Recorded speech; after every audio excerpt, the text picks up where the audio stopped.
Una visión humanista nos protege, ni digamos de los riesgos legales, ¿cierto? Que obviamente con una práctica humanista estarían mucho más reducidos. Pero, profe, uno podría hablar de que los médicos se pueden dedicar a escribir historias ajenas, cuentos, o a ficcionar, ¿sí? Lo llamativo de Medicina bajo sospecha y de el libro Y nos vendieron y nos robaron la clínica, o del libro Crónica de un proceso, libros del profesor Emilio, no hablan de historias que uno va a conocer por allá o que escucha de pacientes, ni tampoco de historias inventadas. Habla de hechos vividos, si no por el profesor, por compañeros cercanos. Entonces ahí entramos en un terreno bien interesante, profesor, y es que también se escribe en un altercado con la vida. Se escribe como haciendo un ajuste de cuentas. Se escribe convirtiendo un dolor en causa. Se escribe con el propósito de vaciarse, es decir, de sacar eso que está dentro de uno y que uno no sabe ni qué hacer con eso, pero que cuando lo logra escribir, ahí sí descansa. Porque en realidad uno escribe, ve eso y uno dice, aquí hay un reparito que entre otras cosas lo deja uno bastante extenuado, ¿cierto? El hecho de escribir. ¿Cuál de todas esas es la situación suya? ¿Ese altercado con la vida? ¿Ese ajuste de cuentas? ¿Cuál sería la suya, profesor? No, total, la escritura le permite a uno sanar. Por ejemplo, yo he tenido personas que me han traicionado, personas que han sido no muy adecuadas conmigo o me han tratado mal. Lo más humano es pensar en asesinarlas, es muy humano esa sensación de querer eliminar al otro, pero eso lo mete a uno en un delito, lo convierte a uno en una persona inadecuada o lo mete en problemas legales o lo mete en unos problemas que hay. No hay nada mejor que matarlo en un libro, no hay nada mejor que vengarse de él mediante la recuperación de la historia, la tergiversación de la historia y vengarse del personaje. Y la medicina nos permite, además de ser catártica, recuperar muchas historias porque la literatura se alimenta de las cosas extraordinarias que le pasan a la persona ordinaria o de las cosas que le pasan a la gente extraordinaria. O sea, para usted contar un cuento que valga la pena, tiene que partir de que algo se sale de lo normal, que sea digno de ser contado, que vale la pena referir esa historia. Entonces uno se pone a escribir la historia de una persona muy buena, de doña Clotilde, que vive en el barrio, y a la media página no tiene nada más que contar, porque esa señora, que es una señora normal, de lo ordinario normal, no le pasa nada extraordinario. Cuando usted se encuentra en la medicina y si usted mantiene los oídos y mantiene la percepción y mantiene los sentidos alertas, usted descubre que hay muchas cosas extraordinarias. Les cuento 3 que se me ocurren en este momento. Llega al consultorio una persona, una médica en compañía de una monja y me dice, tenemos que solucionar el problema de esta hermana porque está en graves dificultades. Y uno mira a la monja y dice, pues yo soy un ginecólogo, ¿cómo le puedo ayudar? Sí, sí le puedo ayudar. Hermana, muéstrele. Se levanta el traje y ve que tiene 9 meses de embarazo. Entonces, encontrarse con la historia de una monja embarazada a punto de tener el hijo es una cosa extraordinaria que le pasa a una mujer ordinaria normal. Entonces, ¿cómo voy a perder esa historia? Esa historia se llama Un asunto sorprendente y la pueden buscar en YouTube. Un asunto sorprendente de Emilio Alberto Restrepo y ahí les cuento esa historia. Esa historia es impresionante. Con esa historia me gané un concurso en España y esa historia ya está en un guión, a ver si somos capaces de volverla a película, pero es una cosa que se sale de lo normal. Otra situación, abortos se han hecho toda la vida en las ciudades. El aborto clandestino ahora ha cambiado un poco y a ustedes les tocó distinto porque ahora hay medicación, el aborto se provoca mediante una aplicación de una pastilla intravaginal o sublingual oral y está autorizada por la ley en la mayoría de los casos. Pero anteriormente el aborto era toda una industria que era instrumental, no existía la droga que hoy le damos a la gente para que provoque el aborto, sino que había que hacerle cosas al cuerpo, había que meterle aparatos, curetas y en los momentos desesperados ganchos de ropa o agujas de crochet al útero para poder ocasionar ese aborto. Entonces era una cosa peligrosísima y la mayoría de las pacientes se complicaban. Entonces un médico de aquí de la ciudad, médico general, no especialista, hacía los abortos y los hacía en un consultorio médico, hasta que empezaron a sospechar de los compañeros vieron que había mucha sangre, mucho reguero y que les estaba calentando el parche. Pues dijo, no, esto nos va a traer problemas legales muy graves y nos va a tirar la fiscalía aquí, esto es un problema.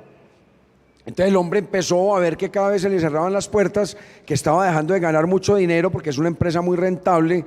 Entonces decidió una cosa muy aguda, muy astuta, que era llevárselos para los moteles a las pacientes, concertaban la cita, se iba con ella para el motel, fingiendo que era una pareja que iban a ejercer allá el oficio de amarse, y allá le aplicaba anestesia, y allá él tenía equipos, le hacía el aborto, esperaba que se recuperaba, se ponía a ver televisión, a canalear o a dormir, cuando la señora se recuperaba, salían como si fuera una pareja. Y eso lo hizo 10, 12, 15 veces. Y estaba muy contento porque estaba ganando mucha plata. Hasta que un día le pasó la que le tenía que pasar. Una paciente hizo un efecto secundario de una droga de esas que le aplicó, o se broncoaspiró porque no tenía el ayuno suficiente, o cualquier cosa, y en pleno motel se le murió la paciente. Dígame qué hace el tipo con un cadáver de una señora que ni siquiera sabía cómo se llamaba, que había acabado de conocer. Entonces el tipo lo que hizo fue llevársela para un centro de salud cercano donde tenía conocidos, y allá en medio de su astucia y en medio de su rapidez mental deshacerse del cadáver. Pero olvidan los que hacen este tipo de actitudes que los cadáveres dejan huellas, y los investigadores del CTI, de todo eso, están entrenadísimos para detectar que se sale de lo normal. Entonces ya cuando hicieron la evaluación del cadáver, que supuestamente le dio un infarto, primera cosa rara, un infarto de una mujer de 26 años aliviadísima. Empezaron a detectar que tenía demasiada sangre en los genitales, y una auxiliar de enfermería notó que tenía unos coágulos muy espesos, que van más allá de una hemorragia menstrual. Entonces el fiscal o el inspector o el que haya sido, le pareció muy raro eso y mandó en la autopsia, como creo que a exhumar el cadáver, y descubrió que en el útero tenía restos ovulares, restos de un aborto recién practicado. Entonces empezó toda la línea de investigación, vincularon a este médico, lo vincularon porque la había visto 3 veces, algo inusual, en los últimos 15 a 20 días, y lo vincularon a la investigación. Cuando estaba en la investigación, el médico contrató al mejor abogado de la época, empezaron a sacarlo con cosas legales, no lo pudieron vincular, la prueba nunca fue muy exacta, siempre podía decir, yo sí la vi, pero ¿dónde está la prueba de que yo le hice el aborto? Y por esa falta de certeza lo sacaron, y llega y demanda al Estado, y se ganó una millonada, demandando al Estado que porque eso le había afectado profundamente su prestigio, su vida sexual, su amor propio, su autoestima, lo que dicen los abogados pues. Y entonces ganó el caso. Entonces eso generó, a mí me generó un profundo interés ese caso, porque yo conocía a la persona, yo conocía a varios de los implicados. Entonces monté una película que se llama El Expediente Monaguillo, e hice una novela de detectives con este caso, pero con ciertas variedades. O cómo voy a dejar perder el caso de unos políticos que tenían hijos médicos, que en esa época se robaban el examen de admisión para pasar al posgrado. Porque hoy pasar a un posgrado en una universidad pública, eso es una cosa muy competitiva y es una cosa de alta complejidad. Pero en algún momento los políticos infiltraron, usted sabe que los políticos lo que coge lo dañan, infiltraron el examen de admisión, se lo lograron conseguir y querían pasar a la especialización más apetecida, que sigue siéndolo, la cirugía plástica. Entonces quedaron en que los que se habían robado el examen, quedaron en que se lo iban a repartir entre ellos, eran cuatro cupos de la época, y quedaron en que para disimular no iban a sacar 100 de 100 en las preguntas, porque era muy llamativo un examen que nadie saca 100, uno llegara a sacar 100, que iban a dañar una o dos preguntitas para que el examen no fuera perfecto. Pero por supuesto alguien se torció, y por supuesto apareció una norma que nadie contaba con ella, que era que el mejor estudiante del grupo podía escoger el posgrado. El mejor estudiante de las promociones, por lo menos en la de Antioquia, podía escoger el posgrado. Entonces, de los 4 cupos, 2 mejores estudiantes de promoción escogieron plástica. Entonces ya le quitaron 2 cupos. Y de los 4 amigos torcidos, pues que tenían el torcido, 2 se torcieron. Entonces 2 dijeron, no, yo no voy a exponerme a sacar una pregunta mala. Y sacaron 100 de 100. Entonces los 2 que cumplieron el pacto de sacar 98 y 97, uno de ellos era el dueño del examen, quedaron por fuera. Y eso generó un conflicto impresionante que por supuesto está en un libro. ¿Cómo va a perder un chisme de esos? O sea, lo que hay que hacer es retomar las historias, retomar esas historias que pueden ser muy interesantes porque se salen de lo ordinario, se salen de la conversación del día a día, de qué almorzaste, qué comiste, cómo te fue hoy en la universidad. No, aquí hay cosas que están sacudiendo el mundo. Estamos hablando del aborto, estamos hablando de la corrupción a estos niveles. Incluso mejor todavía, una que me pasó con una alumna. Estamos en una época en que no había contrato con el CISBEN y no había buen trabajo, entonces estamos dedicados a tomar tinto y a hacer seminarios y a estudiar con los estudiantes. Entonces me llamaron unas señoras de esas voluntarias que hay en los hospitales y me dijeron, vea, nosotros tenemos en tal pueblo, en tal municipio por allí del sur, tenemos un asilo donde tenemos una cantidad de viejitos y de retrasados mentales que están muy, muy enfermitos y no tenemos recursos para buscar médico. Ahora en esta vagancia del hospital, ¿usted por qué no nos acompaña y nos ve las pacientes? Entonces yo de aburrido le dije, no hay ningún problema, venga, vamos. Téngame en esta droguita, téngame en esto y hay alguna cosa hacemos. Téngame en unos guantes, pues lo que uno necesita para hacer un examen mínimo, pues. Eso fue un lunes. Digamos que el martes o miércoles se arregló el contrato con el CISBEN y de un momento a otro se llenó la consulta.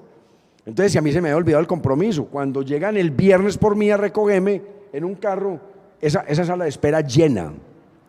Entonces yo dije, ay, misia voluntaria, por Dios, vea cómo estoy. Es que mire que no teníamos trabajo, ya tenemos trabajo. Ay, no nos deje así, que la gente vea, se bañaron y todo para esperarlo a usted. Dijeron allá antes que me estaban esperando y que habían acopiado recursos para ir a que el especialista fuera a hacerle la brigadita. Yo le dije, no, misia voluntaria, yo no puedo, yo estoy aquí llevado. Pero hagamos una cosa, yo no les quedo mal, les voy a prestar la residente. Les voy a prestar la residente que era de tercer año. Le dije, me tocó hacer la consulta solo, mija, vaya de para allá y cumplámosle a las muchachas que son muy queridas y vaya y haga la consulta. Entonces la muchacha esta se fue, empezó a atender a las viejitas y a los loquitos y a todo el que había allá. Cuando estaba viendo, observa que un viejito con cara de malo empieza a perseguirla. Y ella entraba y salía de los cubículos y de los cuartos y el viejito detrás y le decía, tórame L, tórame L, tórame L. Que ella interpretó como doctora, me duele. Entonces, pero ella era ginecóloga, entonces me llamó y me dijo, profe, vea, aquí hay un viejito detrás de mí, muy raro, un viejito muy raro, y no así, no decirle, doctora, me duele, ¿qué hago? Me dijo, no, pues ya que está allá de tener un carranchil, cualquier cosa, véalo, atiéndalo, y mándele cualquier cosa ahí para los gusanos, haga lo que quiera, pero no me llame que estoy muy ocupado. Y llega la médica, se encierra con él, pues con una monja y con otra muchacha, se encierran y lo miran, ¿qué le dele? Y el tipo empelotó de una. El tipo pues era sin agüero, se empelotó y le mostró que en los testículos tenía una cosa gigante inflamada. Entonces la médica lo examinó, se puso los guantes, se le acercó al testículo y vio que era una bolsa roja a tensión. Y se fijó que en la parte de arriba del escroto tenía unos punticos como de que le hubieran puesto una sutura. Y entonces llegó la médica, cogió unas tijeritas, quitó ese puntico y ¡tran! Salió medio litro de pus. Cuando sale esa pus, el viejo se alivió, ella toca y ve que la bolsa está vacía, que fuera de pus no tenía testículos. Entonces dijo, me encuentro un señor sin testículos, le está doliendo, encuentro unos puntos de sutura, pues hombre, no hay que ser un genio para entender que al viejo lo caparon. Y que lo caparon recientemente porque tenía unos punticos puestos ahí. Eso puede producir una enfermedad muy seria cuando la infección está en los testículos y sube, que es la gangrena de Fournier, que es una gangrena que sube por la fascia en la parte interna del abdomen y puede producir un daño terrible. Entonces la médica se preocupó mucho y sin pedirle permiso a nadie, cogió el teléfono y llamó a un mejor amigo, residente de urología de San Vicente, y dijo, hermano, tengo un viejo aquí que lo caparon, tengo un viejo aquí que está infectado y ese señor tiene fiebre y ese señor está tembloroso y le está doliendo mucho, ese señor va a ser un Fournier.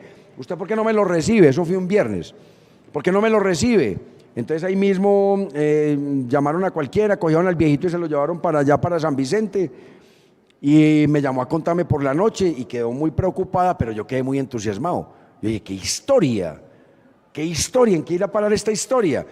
Entonces yo no esperé sino que amaneciera el lunes para llamar a la médica, y le dije, médica, ¿en qué paró el viejito capao? Apenas me va diciendo, ¿en qué paró? Esto apenas comienza, papá, siéntese. Y entonces me dice, vea lo que pasó. Llamé a preguntar por el viejito, que lo internamos el viernes por la noche para que le hicieran los lavados y el antibiótico y todo eso, y resulta que el domingo a las 5 de la mañana alguien fue por él. Alguien movilizó la funcionaria de facturación. Alguien, y tiene que ser muy poderoso para que una funcionaria de facturación se salga de policlínica y vaya al servicio de urología a hacer una facturación y a liquidar una paciente, tiene que ser que la manda el gerente o la manda pues una persona muy poderosa para que alguien haga eso en esa calentura de San Vicente y policlínica un fin de semana. Sin embargo, alguien lo hizo y alguien pagó la cuenta y el viejito se desapareció y no volvió a trabajar. No volvió al asilo, sino que se fue por donde la familia. Y entonces cuando la médica muy preocupada llamó a la hermana Margarita, o como se llame la hermana que estaba con ellos esa noche, le dijeron, no, la trasladamos el mismo viernes para Quibdó. O sea, alguien ordenó que la monja que los estaba acompañando la trasladaran para Quibdó. ¿Quién hace un traslado? ¿Quién toma una decisión de trasladar a una monja a las 7 de la noche para Quibdó? Era para desaparecerla del sitio, para deshacer los rastros. Entonces díganme ustedes, compañeros, si ahí no hay una historia extraordinaria. Una historia extraordinaria que nunca supe en qué paró, porque los testigos se desaparecieron. La una se fue para Quibdó, el viejito o se fue para alguna parte. Alguien muy poderoso ordenó. Entonces llegamos a la conclusión de que era un viejito de esos viejitos locos de las familias, el loquito vergonzante que hay que esconder, que anteriormente en todos los barrios cuando yo estaba peladito, en la parte de atrás siempre uno veía gritos, y era el niño bobo en familias que tenían 15 años, 15 hijos, que era el bobito que estaba encerrado en la parte de atrás de la casa, el bobito de la familia. Este era un viejito de esos loquitos, que era un viejito groserito de familia, porque él tenía quien le pagara el asilo allá, él tenía quien lo sacara, él tenía quien diera órdenes, había alguien muy importante por detrás, no sabemos quién dando órdenes. Y la teoría es que el viejito lo caparon porque ya empezamos a preguntar y era un viejito grosero, de esos que acosa, de esos acosadores, que coge a las viejitas parapléjicas y hace cosas con ellas, o que le muestra el pipí al que saluda, o de esos, lo que llamamos un viejito puntudo, de esos que son así groseritos. Entonces creo que le pusieron alcanfor, creo que le aplicaron inyecciones de Depo-Provera, quiero que le mandaron una cantidad de cosas y más puntudo se ponía. Entonces cogieron una de esas monjitas que había allá, que con seguridad había trabajado en los pueblos haciendo instrumentación quirúrgica o había visto hacer cirugías, y les dio por caparlo. Les pareció lo más sencillo, que no es ni muy difícil, porque el proceso de cirugía que se llama orquidectomía desde lo técnico es una cosa muy sencilla.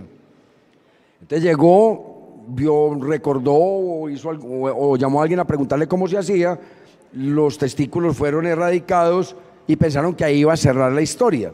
Y la historia no se cerró ahí, apenas empezaba.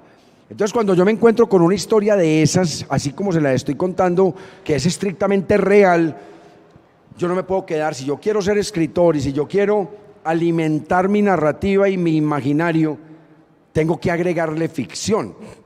Entonces empecé a inventarme una historia donde una médica sale del hospital con el computador portátil en la mano, y en la esquina del hospital me basé en un hecho que estaba pasando mucho en mi hospital de Envigado, y era que en la esquina estaban atracando todos los residentes y todos los estudiantes que llevaban el portátil los atracaban en la esquina, como que alguien de adentro decía, vea, esa doctora la monita pecosita lleva un portátil, y había un cartel del portátil que estaba atracando gente a la salida. Entonces se me juntó esa segunda historia. Entonces yo uní las dos historias. La médica en la primera página de la novela sale del hospital y en la parada del semáforo llega una moto, le quiebran el vidrio o la amenazan, le quitan el portátil, pero inmediatamente le quitan el portátil, el pillo llega y saca el arma y ¡pum!, la ejecuta. No debería haberlo hecho porque ya se había llevado el portátil, que supuestamente era lo que quería. Entonces ahí empieza una investigación donde el novio, en esa época había buscapersonas, que a ustedes no les tocó el buscapersonas, para nosotros vivimos el Viper, 15 años con eso, donde el novio empieza a encontrar una serie de mensajes dirigidos a alguien, a un hombre. Entonces se pone celoso tardíamente porque empieza a decir, pero ¿por qué le escribía esto a este man? Y empieza a descubrir y se va a toda una línea de investigación, que hizo una novela que quedó de finalista en el concurso Mario Vargas Llosa de novela, que se llama Después de Isabel, el infierno. Así se llama la novela, Después de Isabel, el infierno. ¿Y por qué la puse así? Porque la residente se llamaba Isabel, y yo le dije, ¿usted cómo me quiere llamar en la novela? Me dijo, no señor, a mí no me cambie el nombre, déjeme Isabel. Y se quedó Isabel. Entonces mire, que de una historia cotidiana que se sale de lo normal, como es todo este tipo de cosas que les acabo de contar, simplemente el escritor, el que quiere recuperar historias, hace una reconsideración, hace una reestructuración y le mete ficción, le mete cambio en los personajes o le mete cambio en las historias para hacer una novela que resultó exitosa, porque es una novela que publicó una multinacional que se llama Ediciones B y porque fue finalista de un concurso importante de novela. Entonces, ¿qué quiere decir eso? Que el médico que quiera ser escritor se puede alimentar de las historias de lo cotidiano, hacer un trabajo juicioso de recopilación, anotar todo, porque la memoria es falible, la memoria es débil y a uno se le olvidan las cosas. Entonces usted anota, ese día por la casa usted anota, la residente que le pasó esto, y hacer una manipulación de la realidad, como le hicimos en este caso, que es que la médica, que gracias a mi Dios todavía está viva, para que pasen cosas hay que matarla en la primera hoja de la historia, hay que meterle un tiro, porque es que si no hay muerto no hay investigación. Entonces ahí me tuve que inventar una investigación y hay cosas muy interesantes y puede ser una novela muy creativa, robada del ejercicio médico, tergiversando, así como en la parte del abortador y así como en la parte de la monja embarazada. Entonces lo que les quiero reflexionar es eso. El médico que quiera ser escritor tiene que aprovechar ese universo gigante que lo persigue. A usted los pacientes lo persiguen para mostrarle historias, que si usted no está interesado en recuperarlas, siguen derecho. Las historias tienen vida propia y si no las coge uno, las coge el otro o se mueren. Pero muchas veces las historias buscan su autor, no es el autor el que está buscando historias. Las historias pasan y buscan quién las escriba y uno a veces tiene la fortuna de encontrarse esas grandes historias y de ahí sale la literatura médica. Entonces esa línea me ha permitido a mí trabajar de manera coherente en una línea médica que en este momento la llamo trilogía perversa de la salud, así la llamo, porque ya van 3 novelas, uno que llama El pabellón de la mandrágora, que ganó el premio de novela del municipio, otro que llama Y nos robaron la clínica, y ahora que se llama Medicina bajo sospecha, porque descubrí que estaba lleno de historias. Cuando empecé a buscar mis anotaciones, mis archivos, mis carpetas, descubrí que estaba lleno de historias de una cosa que no nos enseñaron cuando estábamos pequeños, que es que la historia, que la medicina no es tan transparente como uno quisiera, que la medicina no es tan limpia como nos enseñan los cánones que debe ser, que en la vida real la medicina se contamina por un sistema de atención que es malo, por un sistema de atención que es avaro, por unos políticos corruptos que se roban. Imagina que a mí una vez un médico, compañero mío de promoción, cuando yo estaba arrancando la especialidad hace 30 años, me dijo: tengo más de 200 pacientes aquí en el pueblo para que me los atendas. En esa época no había ley 100, todo era particular, todo. Entonces uno inmediatamente mira que ahí hay un muy buen dinero. Entonces llego yo allá y ¿a cómo me vas a pagar la consultica? Te la voy a pagar a tanto. No me acuerdo porque eso fue hace mucho. Para que nos salgan las cuentas, digamos que a 100.000, no, que a 10.000 pesos. Entonces le dije, listo, juntámelos, que yo puedo ver 20 pacientes cada domingo, yo voy 4 domingos y los atiendo, le dije yo. Y eso me permite reflexionar que los médicos somos adictos al trabajo. Mire, trabajando 4 domingos seguidos, eso es horrible, pero yo lo hice, pues todos lo hicimos. Entonces empecé a ir allá. Cuando llega el tipo y me dice, bueno, ¿y cómo vamos a arreglar? El médico director del hospital, a su compañero que estaba recién graduado, que estaba recién saliendo de una quiebra, porque me pegué una quebrada económica impresionante, porque a mí me persiguen los ladrones, los farsantes y los estafadores, y a todos me les entrego con absoluta pasión.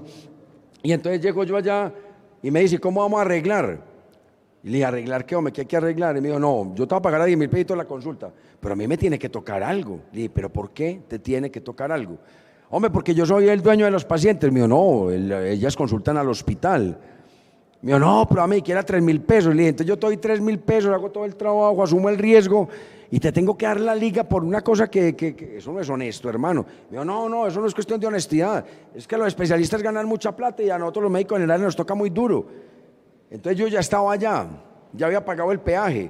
Entonces yo dije, no, este huevo, no. Entonces me tocó, atendí a los pacientes, logré negociar no en 7.000 pesos, no en darle 3.000, sino en darle 2.000, porque también le chapalié, pues. Entonces ya, y decidí no volver. Entonces por la tarde, entonces vas a venir el domingo y le dije, no, hermano, vea, yo a usted lo quiero mucho, pero no quiero dañar la amistad con usted porque estamos cometiendo una falta ética gravísima que se llama dicotomía. Y eso de dicotomizar al paciente y dar esas ligas Eso es para los comisionistas, hermano. Y eso es para los proxenetas que hacen que sus prostitutas le tienen que pagar un porcentaje. Y yo no estudié para ser una prostituta. Hombre, pero ahí hay más de 100 pacientes, ahí hay mucha plata, hay cambias de carro. Y le dije, no, yo no necesito, hermano, yo sigo en mi carrito viejo. No necesito prostituirme de la forma que vos como proxeneta me estás